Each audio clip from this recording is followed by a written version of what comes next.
ప్రస్తుతం ఎండలు చాలా ఎక్కువగా ఉన్నాయి. ఈ పరిస్థితుల్లో బాడీలో ఉండే నీటి శాతం అనేది తగ్గిపోతుంది. ఇలా తగ్గిపోవడం వల్ల డీహైడ్రేషన్ ప్రాబ్లమ్స్ వస్తాయి. దీంతో పాటు తలనొప్పి, బలహీనంగా అనిపించడం, నోరు ఆరిపోవడం, మోషన్స్ అవ్వడం వంటివి లక్షణాలు అయితే కనిపిస్తూ ఉంటాయి. అసలు వేసవికాలంలో మోషన్స్ ఎక్కువగా ఎందుకు అవుతాయి?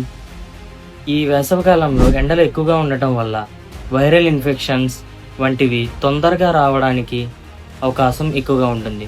సో దీనివల్ల మోషన్స్ అనేవి రావడం జరుగుతుంది. ఇలా జరగకుండా ఉండాలంటే, మన బాడీలో నీటి శాతం తగ్గకుండా ఉండాలంటే మనం ఎక్కువగా నీరు అనేది తీసుకుంటూ ఉండాలి.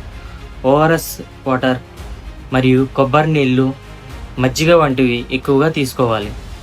ఇలా తీసుకోవడం వల్ల మన బాడీ అనేది డీహైడ్రేషన్కు గురవకుండా ఉంటుంది.